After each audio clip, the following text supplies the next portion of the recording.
जय हिंद दोस्तों। तो आज के इस वीडियो में हम लोग एक नए टॉपिक की शुरुआत कर रहे हैं, डाइस का। जैसा कि आपको पता है, हम जब भी लाइव आए हैं, बहुत सारे जो नए बच्चे हैं ऐसे जीडीटी जो तैयारी कर रहे हैं, उन्होंने बहुत मोस्ट डिमांडिंग चैप्टर बताया था कि सर रीजनिंग में डाइस चैप्टर पढ़ा दीजिए। तो हमने उससे वादा किया था कि मैं ज़रूर पढ़ाऊँगा, और आज पहली बार एक चैप्टर की शुरुआत कर रहे हैं रीजनिंग का। और आज से कंटिन्यू रहेंगे। रीजनिंग में कुछ चैप्टर है जो आपको कॉन्सेप्चुअली पढ़ना पड़ेगा। तो आज सबसे पहले डैश की शुरुआत करते हैं। मुझे उम्मीद है मैं अच्छे से समझा पाऊँगा, और आप लोग पहली बार पढ़ रहे हो तो एक नोट्स ज़रूर बना लेना, जिससे बाद में रिवीजन करने में कोई परेशानी ना हो। चलिए शुरुआत करते हैं डाइस का। इसका बेसिक समझेंगे, है ना, शॉर्ट अप्रोच समझेंगे कि सबसे जल्दी में कैसे क्वेश्चन सॉल्व किया जाए।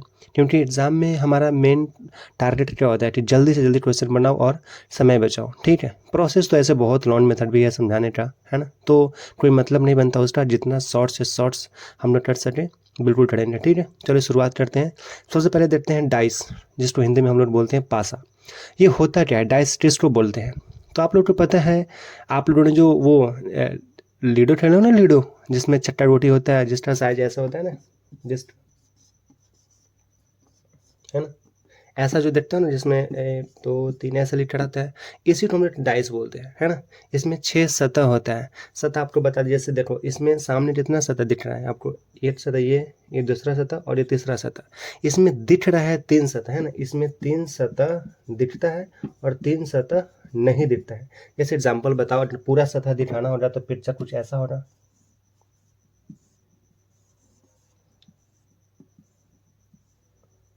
देखो इसमें 6 सतह आप लोग दिख रहा होगा ना, जैसे एक ये सतह हो गया, ये 2, ये 3, ये 4, ये 5, और इससे ठीक नीचे वाला 6। तो क्वेश्चन ऐसे नहीं आता। क्वेश्चन आपको दे रहा है जिसमें 3 सतह ही दिखाई दे रहा है, ठीक है। और 3 सतह जो दिखाई दे रहा है ना, उसका पिक्चर कुछ ऐसे बनता है। आप लोग को अगर बनाने नहीं आता होगा तो एकदम सिंपल सा है, आप एक 4 गुना का ऐसा बना लो, है ना, 2 जगह से निकाल दो और देखो ये ऐसे। तो आपको जो भी क्वेश्चन मिलेगा ना, वो इस फॉर्म में मिलेगा, ना कि उस फॉर्म में। क्योंकि अगर उस फॉर्म में दे रहा, जो 6 सतह आपको दिखाई दे रहा है, तो आपको तो ऐसे भी पता चल जाएगा कि कौन सा के पीछे कौन सा है। देखिए इसमें 3 सतह, एक सतह ये हुआ, एक सतह ये और एक सतह ये। 3 सतह दिखता है और 3 सतह नहीं दिखता है, ठीक है। क्वेश्चन कैसे बनता है उसको बताएंगे हम, ठीक है। इससे पहले आपको ये बता दूँ कि डाइस कितने प्रकार के होते हैं और कौन कौन सा डाइस होता है, ठीक है। बेसिकली हम डाइस को 2 भाग में बांटते हैं, ठीक है। सबसे पहला होता है हमारा स्टैंडर्ड डाइस, जिसको हम लोग मानक पासा बोलते हैं, और एक होता है नॉर्मल डाइस, है ना, जिसको हम लोग सामान्य पासा बोलते हैं। अब ये दोनों क्या क्या होता है, चलिए समझते हैं। स्टैंडर्ड डाइस, स्टैंडर्ड डाइस क्या होता है वो बताते हैं। जैसे इसमें एक डाइस होता है जो हम लोग बाजार से खरीद के लाते हैं ना, वो स्टैंडर्ड डाइस होता है। कैसे पता चलेगा? तो उसमें जो सामने में जो भी अंक लिखा हुआ रहेगा ना, उसको आप जोड़ोगे तो 7 नहीं आएगा। जो भी नज़दीक 2 होगा उसको जोड़ोगे तो 7 नहीं आएगा। जैसे मान लीजिए एक ये डाइस है जिसमें 3 सतह सामने दिख रहा है, उसमें 2 4 और 6 लिखा हुआ है। आपको पता है 3 सतह नहीं दिख रहा है, तो इसलिए 3 नहीं दिख रहा है ना। जो सामने है वो दिख रहा है, क्योंकि आपको पता है जो ये डाइस होता है इसमें 6 सतह होता है। सामने 3 दिखता है और सामने 3 नहीं दिखता है, इसके अपोजिट वाले। तो आपको पता है सामने में 2 4 6 दिख रहा है। तो स्टैंडर्ड मानक है, स्टैंडर्ड है ये, या मानक पासा कैसे पहचानेंगे? तो आप इसमें देखोगे तो कोई भी 2 नज़दीक वाला को जोड़ लो, है ना। ये 6 और 2 जोड़ लो, 4 या 2 जोड़ लो, 6 या 4 जोड़ लो। किसी भी 2 को जोड़ोगे ना तो 7 नहीं पूरेगा, है ना। और यही इसका पहचान है कि किसी भी 2 नज़दीक को जोड़ने पे 7 नहीं आना चाहिए, तो वो स्टैंडर्ड डाइस होता है, ठीक है। जैसे देख लो ये 6 हुआ, और इधर जोड़े तो 8 हुआ, इधर जोड़े तो 10 हुआ, 7 नहीं हुआ ना, तो ये स्टैंडर्ड डाइस है, ठीक है। अगर जोड़ने पे 7 आ जाता तो नॉर्मल डाइस होता। जैसे एग्जांपल ये देख लो, ये अच्छा नहीं बन रहा है, कोई मतलब नहीं, आप कॉन्सेप्ट सीखो। इसमें आप ध्यान से देख रहे होंगे तो 4 और 3 देखो, एक को जोड़ने से 7 हो गया ना, इसका मतलब ये नॉर्मल डाइस है, ठीक है। आपको बेसिकली क्वेश्चन इसमें से आएगा, लेकिन कभी कभी क्वेश्चन एग्जामिनर यहाँ से भी डाल देता है, तो आपको पता होना चाहिए, ठीक है। वैसे क्वेश्चन अगर स्टैंडर्ड डाइस से होगा या मानक डाइस से होगा, तो आपको क्वेश्चन में बताएगा, है ना, कि किसी मानक पासे में, किसी मानक पासे में, ये शुरू में लिखेगा, ठीक है, अगर मानक का होगा, अदरवाइज ये क्वेश्चन नॉर्मल पासेस से ही होता है। ठीक है, तो आपको पता चल गया होगा कि कैसे पहचानते हैं। और स्टैंडर्डाइज्ड के बारे में कुछ और बताते हैं।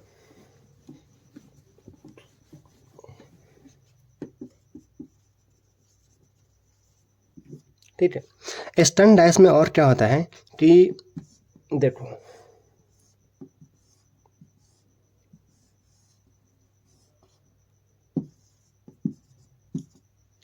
ये स्टैंडर्डाइज्ड आपको पता चल रहा होगा क्योंकि नज़दीक में जोड़ने पे 7 नहीं आ रहा है, तो इसका कॉन्सेप्ट फिट्स है। ठीक है, जैसे देखो इसमें क्या है ना, दोनों अपोजिट, जैसे देखो 2 के अपोजिट जो भी हो रहा है इसमें नीचे है ना, यहाँ पे वो नहीं दिख रहा है आपको। जैसे 4 के अपोजिट इधर हो रहा है ना, इधर साइड से इसमें हो रहा, ये भी नहीं दिख रहा है। तो स्टैंडर्डाइज्ड में सबसे अच्छा बात क्या है पता है, इसके अपोजिट वालों को जोड़ोगे ना तो 7 आएगा योग। ठीक है, जैसे देखो 6 और 6 के अपोजिट कौन सा हो रहा है जो 7 पर जाएगा, है ना, तो 6 के अपोजिट 8 हो रहा, 2 तो 2 के अपोजिट 5 हो रहा, तभी तो 7 पूरेगा। 4 के अपोजिट 3 हो रहा, तो स्टैंड डाइस में ये फिट्स होता है। ठीक है, मानक डाइस में ये फिट्स होता है कि 2 के अपोजिट 5 ही हो रहा। जैसे मान लीजिए क्वेश्चन दे रहा कि किसी स्टैंड डाइस में फ्रंट पर 2 है तो उसके अपोजिट में क्या हो रहा, तो आपको बता दिया शुरू में कि ये मानक डाइस है, तो अगर सामने 2 दिया तो बैक में कितना हो रहा, 5 हो रहा, है ना। लेकिन जनरली इससे क्वेश्चन आते नहीं है, अगर आ जाए तो आपको पता होना चाहिए। स्टैंड डाइस में और कोई कॉन्सेप्ट नहीं है ना। पहचानने के लिए सबसे आसान तरीका है कि नज़दीक में 2 जोड़ने पे 7 नहीं आना चाहिए, और विपरीत को जोड़ने पे, ये वर्ड आप ध्यान दीजिएगा, विपरीत को जोड़ने पे 7 आना चाहिए। ठीक है, तो देखो 6 और 1 7 आ रहा है, 2 और 5 7 आ रहा है, 4 और 3 7 आ रहा है। ठीक है, कोई दिक्कत है इसमें? चलो एक एग्जाम्पल लेते हैं हम लोग। एक मानक पासे में 4 के विपरीत क्या होगा। सिंपल सा क्वेश्चन आपको दे रहा कि एक मानक पासा है ना, यहाँ क्वेश्चन लिख देते हैं आपको। देखो ये मान क्वेश्चन है कि एक मानक पासा में 4 के विपरीत क्या हो रहा है ना। ऑप्शन में दे रहा 2 3 5 6, तो क्या बताओ रे। तो आपको यहीं पे क्लियर हो जाना चाहिए कि मानक डासा है, यानी कि स्टैंडर्ड पाइस है ना, डाइस है, और इसमें पता है कि अपोजिट वाला का योग कितना होता है, 7 होता है। तो देखो मानक पासा है और 4 के अपोजिट पूछा है, तो कितना आंसर होना, 3 होना, है ना, क्योंकि 4 और 3 7। अगर यहाँ पे 5 देता तो इसका आंसर 2 हो जाता। ठीक है, क्लियर है। तो मानक पासा से इसी टाइप का क्वेश्चन आते हैं। जनरली इससे क्वेश्चन पूछा नहीं जाता, लेकिन मैं आपको बेसिक से पढ़ा रहा हूँ, तो आपको पता होना चाहिए कि डाइस 2 प्रकार के होता है, एक मानक पासा होता है और एक नॉर्मल पासा होता है। ठीक है, चलो अब जहाँ से क्वेश्चन बनता है वहाँ ले चलते हैं आपको। चलिए, जैसा कि आप देख रहे हैं ये एक डाइस है ना, आपको पता ही है कि 3 सतह दिखाई देता है और 3 सतह दिखाई नहीं देता है। ये एक नॉर्मल डाइस है। आपको कैसे पता चलेगा, मैंने बताया है ना। नॉर्मल डाइस में क्या होता है ना, कोई भी 2 फ्रंट वाले किसी भी 2 को जोड़ो तो 7 आ जाना चाहिए, है ना। तो ये नॉर्मल डाइस माना जाता है। जैसे इसमें देखो 4 और 3 7, यानी कि ये नॉर्मल है। आपको पहचानने आना चाहिए कि ये नॉर्मल डाइस का क्वेश्चन है या मानक डाइस का क्वेश्चन है। ठीक है, चलो तो इससे क्वेश्चन क्या क्या बन सकते हैं पहले उस पर देख लेते हैं। तो इसमें क्वेश्चन आपको बनेगा कि अपोजिट वर्ड पूछेगा, जैसे ये 5 है ना, तो 5 के अपोजिट यानी कि विपरीत फलक पे कौन सा अंक दिखेगा। एक टाइप का क्वेश्चन पूछता है। जैसे देखो इसमें एक क्वेश्चन पूछेगा अपोजिट वाला, है ना, इसके अपोजिट में कौन सा नंबर आएगा या कौन सा लेटर आएगा। देखो जरूरी नहीं है कि डाइस के क्वेश्चन में 1 2 3 4 5 6 ही दिया रहे, है ना। ये कलर का नाम भी दे देगा, कोई सिंबल भी दे देगा, कोई डॉट्स भी दे देगा, तो कुछ भी हो सकता है। हम आगे बताएंगे आपको। ठीक है, इस टाइप का क्वेश्चन बताएंगे आपको। तो इसमें क्वेश्चन यही पूछता है कि अपोजिट कौन सा नंबर होगा या लेटर होगा। ठीक है, और सबसे ज़रूरी बात ध्यान रखने वाला होता है कि इसके अपोजिट यानी कि फ्रंट में जो भी अंक दिया हो रहता है उसके अपोजिट जो भी नंबर होगा वो सामने नहीं दिखेगा। जैसे मान लो यहाँ पे 5 है ना, 3 है और 4 है। अब बताओ 5 के पीछे मान लो 8 है, तो 8 सामने दिखेगा, नहीं दिखेगा। तो कहने का मतलब है कि जो भी सामने वाला का अपोजिट पूछेगा वो दिखाई नहीं देगा सामने। ठीक है, चलो एग्जांपल से समझाते हैं आपको।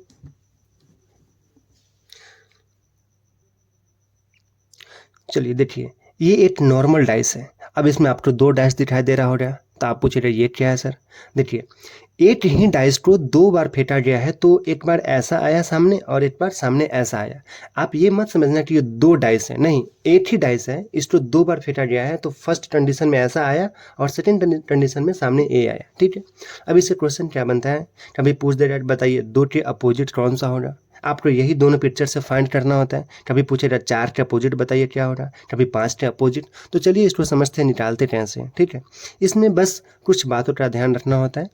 देखिए ऐसे क्वेश्चन जब देना ना, 2 पिक्चर दे सकता है, 3 पिक्चर दे सकता है, कभी कभी 4 पिक्चर भी दे सकता है। तो आपको पिक्चर्स देख के घबराना नहीं, किसी भी 2 पिक्चर से आपको कंपेयर करना है। तो चलिए शुरुआत में हम 2 ही पिक्चर लेते हैं, हम 3 पिक्चर का भी समझेंगे, 4 पिक्चर का भी समझेंगे। ठीक है, आप बने रहिए, कंटिन्यू बने रहिए, और एकदम बेसिक से लिए हैं तो हम एडवांस तक भी पहुँचाएंगे। चलिए, तो इसमें क्या होता है ना, आपको सबसे पहले एक कॉमन नंबर ढूंढना होता है दोनों पिक्चर में। ठीक है, अब देखिए, आप ध्यान से देखिएगा, इसमें है 2 4 6 और इसमें है 3 5 2। तो आप ध्यान से देखो तो 2 दोनों में है ना, और जो दोनों में रहता है कॉमन बोलते हैं उसको, है ना। तो इसमें भी 2 है और इसमें भी 2 है। चलो अब बनाना कैसे ये देखते हैं। तो जो भी कॉमन रहे ना उसको लिख दो, यहाँ पे एक बार ऊपर लिख दो, एक बार नीचे लिखो। ठीक है, अब देखो इसको क्लॉक वाइज घुमाना है ना। यहाँ से जो कॉमन ली है वहाँ से क्लॉक वाइज। क्लॉक वाइज का मतलब क्या होता है, घड़ी के दिशा में। जैसे घड़ी चलता है ना, मान लो जैसे ये घड़ी है तो ऐसे तो चलता है 1 2 3 4 5, ऐसे तो घड़ी चलता है ना, ऐसे ऐसे, है ना। तो इसी को बोलते हैं क्लॉक वाइज, है ना। तो जैसे घड़ी चलता है वैसे चलाओ यहाँ पे। ठीक है, चलो तो 2 से घड़ी चलाओ, है ना। तो 2 से इधर ऐसे चलाओगे तो 2 के बाद 6 आया, 6 के बाद 4 आया, तो 2 है, 2 के बाद 4 आएगा, 4 के बाद 6 आएगा। ठीक है, सेम इस पिक्चर में जहाँ से आप कॉमन लिए हैं वहीं से क्लॉक वाइज घुमाओगे। तो यहाँ पे कॉमन था 2, 2 के बाद क्लॉक वाइज आएगा 3, 3 के बाद 5। नीचे वाले पिक्चर में 2 के बाद लिखो 3 और 3 के बाद 5। ये क्लियर हुआ। चलिए फिर से समझते हैं। ये दोनों पिक्चर था, उसमें से सबसे पहले कॉमन लिया हमने, और कॉमन जो भी पॉइंट था वहाँ से क्लॉक वाइज घुमाया। तो इस पिक्चर में 2 के बाद 6 है, 6 के बाद 4 है, तो लाइन से हमने लिखा 2 के बाद 4, 4 के बाद 6। और दूसरे पिक्चर वाला जो यहाँ 2 यहाँ से लेना है, जहाँ कॉमन है वहाँ से लेना है हमको। तो 2 के बाद 3 था, 3 के बाद 5 था, तो वही लिखा मैंने, फिर यहीं से शुरू किया, 2 के बाद 3, 3 के बाद 5। बस ये लिखने आना चाहिए, बाकी आपका क्वेश्चन का आंसर तुरंत आ जाएगा। तो हमने कॉमन से लिख दिया दोनों को क्लॉक वाइज में। ठीक है, अब देखो, अब यहीं से आंसर हमको मिल जाएगा। 6 के अपोजिट 5 आएगा, 4 के अपोजिट 3 आएगा। अब यहाँ पे 2 के सामने तो 2 आ गया, लेकिन अपोजिट तो 2 के सामने 2 होगा नहीं। तो हमें ये देखना है कि 8 से 6 तक डाइस में रहता है ना। अब देखो 6 के अपोजिट 5 आ गया, 4 के अपोजिट 3 आ गया, तो 2 के अपोजिट जो बचा हुआ होगा वही तो आएगा। तो अब कौन सा इतना में बचा हुआ है वो बताओ। तो 1 ही तो बचा है जो 1 नहीं आया है, तो 2 के अपोजिट क्या हो जाएगा 1, तो 2 के अपोजिट 1 हो जाएगा। और हमारा क्वेश्चन इसमें यही था, जो ये पिक्चर दे के क्वेश्चन पूछेगा कि 2 के अपोजिट क्या है, यानी कि 2 के अपोजिट पूछा था क्वेश्चन, तो 2 के अपोजिट 1 होगा। आपको नहीं समझ में आया, मैं फिर से समझाता हूँ इसको।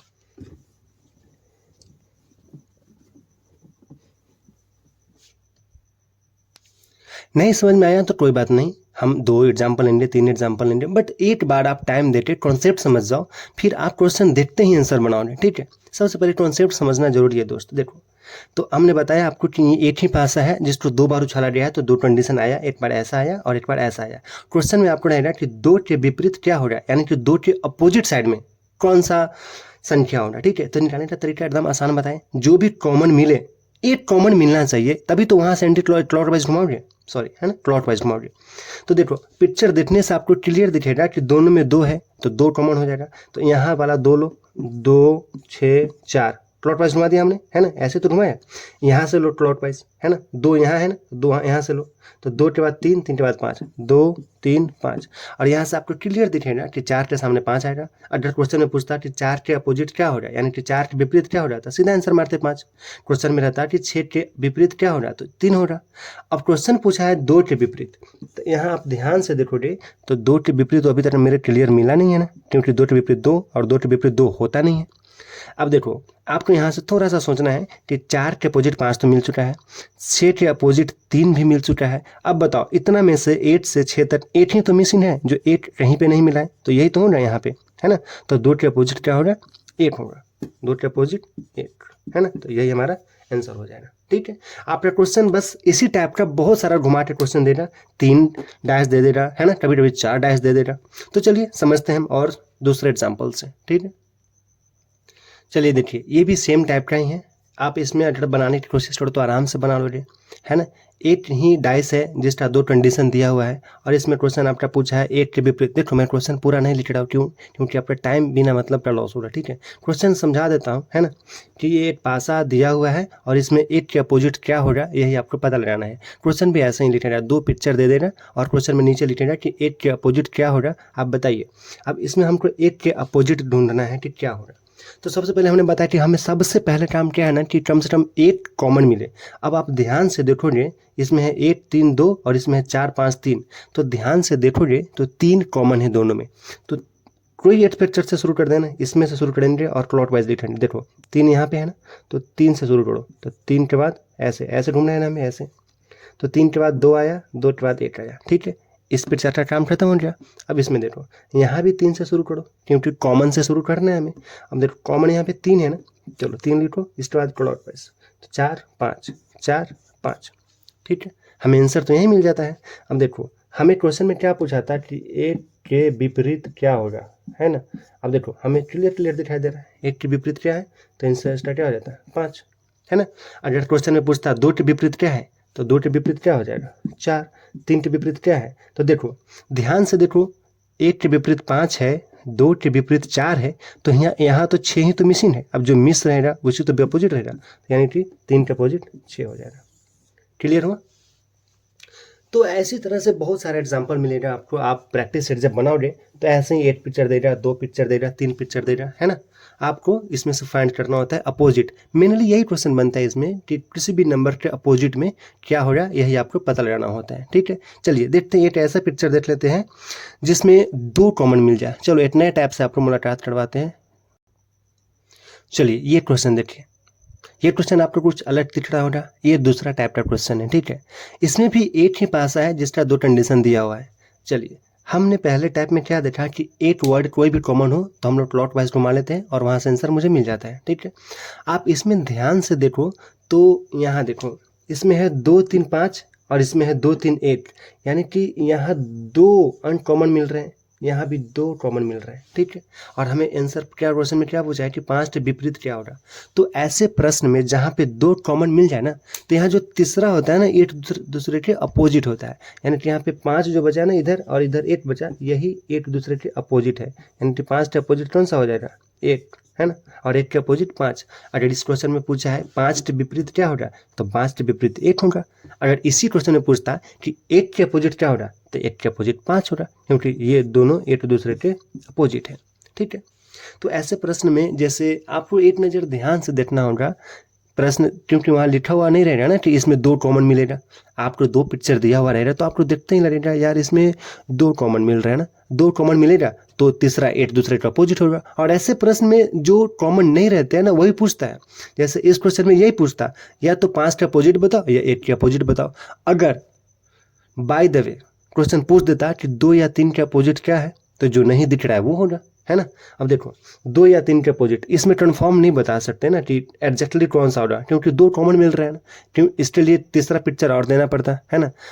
चलो ऐसे तो पूछेगा नहीं आपको कि 2 या 3 के अपोजिट क्या होगा, लेकिन अगर पूछ दिया तो क्या करोगे। जैसे देखो 2 या 3, देखो अब देखो अपोजिट वाला सामने तो दिखता नहीं है, तो देखो 2 या 3 के अपोजिट हमें पता करना है, तो 5 तो होगा नहीं, ठीक है, 5 तो होगा नहीं, है ना।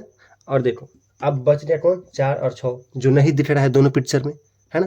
तो 2 के अपोजिट 4 या 6 कोई हो सकता है, 3 के अपोजिट 4 या 6 कोई हो सकता है। उसी तरह से देखो 2 के अपोजिट 4 भी हो सकता है, 2 के अपोजिट 6 भी हो सकता है।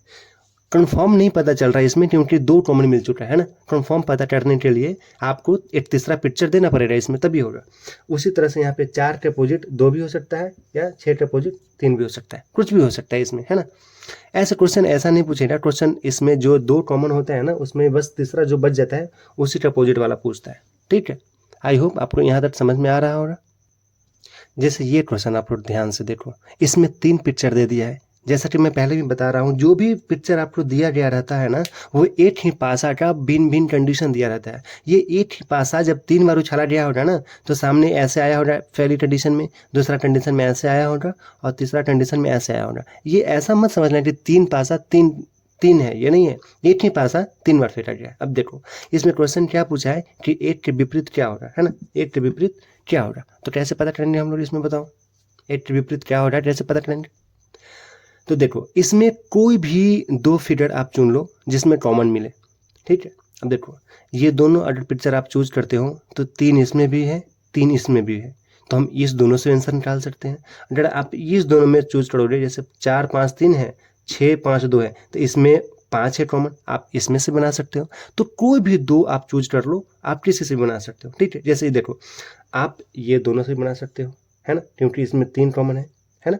आप इस दोनों से बना सकते हो क्योंकि इसमें कौन सा कॉमन है, तो इसमें 5 कॉमन है। आप इस दोनों से बना सकते हो, क्यों, क्योंकि इसमें 2 कॉमन, यहाँ भी 2 यहाँ भी 2, तो आप किसी 2 को ले लो और बना लो आराम से, ठीक है।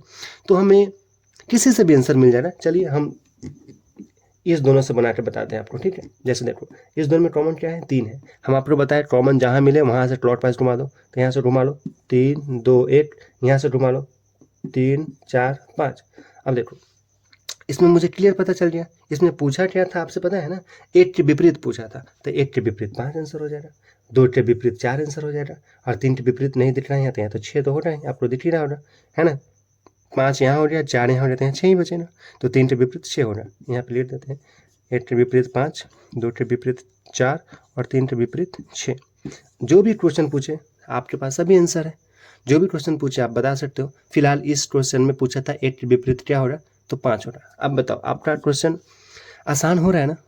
देखो इसमें मेनली क्या करना होता है ना, डाइस में आपको पिक्चर दिया रहेगा, 2 पिक्चर दे रहा, 3 पिक्चर दे रहा, तो आपको एक नज़र जल्दी से देख लेना है कि कहीं कोई भी 2 पिक्चर में 2 कॉमन तो नहीं हो रहा। अगर 2 कॉमन नहीं हो रहा तो 1 कॉमन तो होगा ही होगा, है ना। बस उस कॉमन को उठाओ, क्लॉकवाइज घुमाओ, आंसर लाओ, ज़्यादा से 3 से 4 सेकंड, है ना। तो आप बिल्कुल इसमें टाइम बचा सकते हो। और चलिए ये हो गया 2 पिक्चर दे रहा, कभी कभी 3 पिक्चर दे रहा, है ना, कभी कभी 4 पिक्चर भी दे देना, तो उसे घबराना नहीं है, सभी में प्रोसेस सेम ही है। या तो 1 कॉमन होगा, है ना, अगर मान लो 4 पिक्चर दे दिया तो 2 पिक्चर ले लो, 2 पिक्चर में कॉमन देखो, कॉमन से फिर क्लॉकवाइज करो, है ना, प्रोसेस सेम ही है। 3 पिक्चर दे, 2 पिक्चर दे, बस आपको कॉमन ढूंढना है, कॉमन ढूंढो, क्लॉकवाइज घुमाओ, सामने सामने मिल जाएगा। चलो इस प्रश्न को ध्यान से देखो, इसमें आपको नंबर नहीं दिखेगा, डॉट्स नहीं दिखेगा, इसमें ABCD में है ना, इसमें Q का विपरीत पूछा है, तो प्रोसेस सेम ही है। हमने बताया कि ये थी डाइस है जिसका 3 कंडीशन दिया हुआ है, इसमें आपको कॉमन खोजना है। अब देखो ये दोनों पिक्चर में हमें T कॉमन मिल गया, अब T से घुमा देना है, देखो क्लॉकवाइज, तो TSQ इसमें घुमाओगे तो TRU, हमें क्वेश्चन पूछा था Q, तो Q के अपोजिट क्या हो गया, आंसर U, है ना। तो इतना सिंपल है ये, आपको बस कॉमन खोजना है, तुरंत आंसर मिल जाएगा, ठीक है। तो आपने ये टाइप देखा, ये तो बहुत बेसिक सा क्वेश्चन है और क्वेश्चन यहीं से बन जाते हैं, है ना। और चलो एक अलग सा क्वेश्चन देखते हैं, ओपन डाइस का क्वेश्चन। चलिए आप दिखाते हो ओपन डाइस का क्वेश्चन कैसा होता है। देखिए ओपन डाइस क्या होता है ना, जो हमने अभी डाइस देख रहा था उस डाइस को खोल दिया जाता है ना। जैसे मान लीजिए एक डाइस है,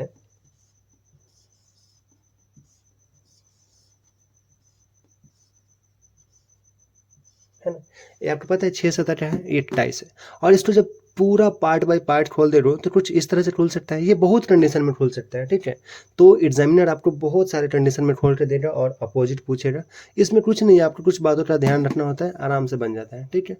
चलो देखो जैसे ये क्वेश्चन देखो, ये एक डाइस है, ये डाइस को खोल के ऐसा बना दिया है, ठीक है। तो एग्जामिनर किसी भी रूप में खोल सकता है डाइस को, तो ऐसे प्रश्न भी अपोजिट पूछेगा। देखो इसमें तो पूरा का पूरा दे दिया ना खोल के, 6 सतह है, 6 सतह भी आपके सामने रख दिया है। अब इसमें आपसे पूछेगा कि 2 का अपोजिट बताइए, 5 का अपोजिट बताइए, 3 का अपोजिट बताइए, कैसे बताओगे, है ना। तो ये बहुत ही सिंपल है। इसमें देखिए इसमें विपरीत सतह नहीं दिखता है ना आमने सामने, जैसे देखो 4 के नज़दीक में 2 है ना, तो ये कभी भी एक दूसरे के विपरीत नहीं होगा, है ना। देखो जैसे यहाँ पे 2 के नज़दीक 3 है ना, तो कभी भी ये विपरीत नहीं होगा। अब जैसे अब मान 4 मान लेते हैं ना, तो 4 के नज़दीक में जो भी है वो कभी इसके विपरीत नहीं होने वाला है। जैसे 4 के नज़दीक 5 है, 4 के नज़दीक 2 है, तो ये कभी विपरीत नहीं होगा, है ना। जैसे यहाँ पे 2 लोग हैं तो 2 के ऊपर 4 है, तो 4 कभी भी विपरीत में नहीं आएगा, क्योंकि ये दोनों सटा हुआ है ना। जब इसको फोल्ड करोगे तो जैसे देखो आप इसको फोल्ड करो, जैसे मान लो इसको जब ऐसे चढ़ाओगे तो 3 के विपरीत दूसरा आएगा ना, कोई इसके सामने इस साइड में, ये 2 तो नज़दीक में ही है, तो 3 के सामने 2 नहीं आएगा। तो ऐसे प्रश्न को कैसे जानेंगे हम? तो इसको हम लोग अल्टरनेट से जानते हैं। अल्टरनेट करने का मतलब हुआ एक को छोड़ के एक, है ना। तो इस प्रश्न में देखो 4 सीधा में आओगे तो 4 के बाद 2 है, 2 को छोड़ दो तो 4 के अपोजिट 6 हो जाएगा, है ना। 4 के अपोजिट 6 यहाँ लिख देते हैं, 4 के अपोजिट 6। उसी तरह से 2 का अपोजिट क्या हो जाएगा? 1, 2 का अपोजिट 1। और जब हमको 2 पता चल गया तो तीसरा तो 1 दूसरे का अपोजिट होगा ही होगा, तो 5 का अपोजिट क्या हो रहा है? 3। इस प्रश्न में आपसे जो भी पूछता है आप आराम से आंसर दे देते हैं, है ना। तो इसमें डाइस तो आपको बहुत तरीका से खोला जा सकता है। चलिए देखिए एक दूसरा तरीका से आपको खोलते हैं डाइस। ये देखो, ये भी एक डाइस खुला हुआ है ना, 6 सतह है ना, ये डाइस खुला हुआ है। अब इसमें आपसे पूछा बी के अपोजिट क्या होगा, है ना। इसमें आपसे क्वेश्चन मान लो पूछ दिया कि बी के अपोजिट क्या हो रहा है, तो कैसे बताओगे? तो हमने बताया कि खुला हुआ जो डाइस होता है ना उसमें अल्टरनेट चलता है। तो आप देखो अल्टरनेट कहीं से उठा लो, जैसे जेड एक छोड़ के उठा लो तो जेड के अपोजिट क्या हो जाएगा? डब्लू। इधर साइड में लिख दो, जेड के अपोजिट डब्लू। ये सब जरूरत भी नहीं है, वैसे हमें बीटा पूछ रहा था ना, तो बीटा तो सिंपल सा दिखाई दे रहा है। अब यहाँ देखो बी का अपोजिट क्या है? एच, बीच में छोड़ दो तो बी के अपोजिट क्या हो जाएगा? एच, बी के अपोजिट एच। अब देखो अब हम 2 पता चल गया तो तीसरा तो ऐसे ही पता चल जाएगा। जेड का डब्लू हो गया, बी का एच हो गया, तो अब बचा ई और एन, तो ई का अपोजिट क्या हो जाएगा? एन हो जाएगा। हमसे जो भी पूछा वो बता देना, हमसे बी पूछा था, बी का अपोजिट एच हो जाएगा। ठीक है, तो चलिए कुछ इतना ही टाइप था, है ना। अब बस इसी में क्वेश्चन चेंज होते रहता है। ओपन डाइस का आपका बहुत सारा पिक्चर देना है ना, हम आपको प्रैक्टिस करवाएंगे। ये तो बस बेसिक कॉन्सेप्ट क्लियर किया कि ऐसे क्वेश्चंस आते हैं डाइस में, है ना। आपको मैक्सिमम क्वेश्चन पता है कैसा मिलेगा? वो जो 2 डाइस देता है ना, 2-3 डाइस दे रहा और एक कॉमन रहेगा, उसमें आपको अपोजिट पूछेगा। मैक्सिमम क्वेश्चन आपको ऐसे मिलेगा, है ना। इससे ज़्यादा बढ़ाएगा तो आपको ओपन डाइस दे देगा, है ना। अब ओपन डाइस में बहुत सारा टाइप होता है, जैसे डाइस को ओपन किया ना तो इसमें तो अपोजिट पूछा, अब आपको डाइस को बंद करवाएगा, है ना। तो हम आपको नेक्स्ट वीडियो में वो भी बताएंगे। फिलहाल आज पहली क्लास था, है ना, और हमने सोचा कि बस डाइस का बेसिक क्लियर करो, है ना। डाइस में इस तरह के क्वेश्चन बनते हैं और इसमें बहुत सारा टाइप्स है ना। उसी को बढ़ा चढ़ा के 3 पिक्चर दे रहा, 4 पिक्चर दे रहा, है ना। तो ऐसे क्वेश्चंस आते हैं। जीडी में आपने जो भी प्रीवियस ईयर का क्वेश्चन है आप उठाओगे तो उसमें से कुछ क्वेश्चंस आपसे जरूर बनने लगेंगे, है ना। अगर आप पहली बार डाइस पढ़े हो तो आप जरूर कुछ क्वेश्चंस बना लोगे। हाँ, पूरा नहीं बनेगा क्योंकि अभी हमें पूरा पढ़ाया नहीं है। देखो ये ओपन डाइस है, अब डाइस को क्लोज करना होता है तो कैसा पिक्चर बनेगा, इस टाइप का भी प्रश्न आते हैं, है ना। कभी कभी आपको 4 डाइस दे देगा, उसको क्लोज करना होगा, है ना। तो ये सभी हम देखेंगे। फिलहाल आज पहली क्लास था और मैंने ये सोचा कि बेसिक क्लियर करूँ, तो आज का क्लास बेसिक पर ही डिपेंडेंट था। आई होप आप लोग क्लास अच्छा लगा हो, और अच्छा लगा होगा तो आप सब्सक्राइब जरूर कीजिएगा। और हाँ, ये तो बस शुरुआत है, अभी हम इसका प्रैक्टिस भी करवाएंगे, है ना। यूट्यूब के माध्यम से करवाएंगे आपको क्वेश्चन प्रैक्टिस के लिए। आपको क्वेश्चन भी टेलीग्राम पर दे देंगे, हमारा यही नाम से टेलीग्राम भी चैनल है, मुन्ना पंडित CSS। ठीक है, तो चलिए बने रहिए और समाप्त करते हैं आज के इस वीडियो को। अगर आप लोग को अच्छा लगा हो तो लाइक जरूर दीजिएगा, है ना। चलो।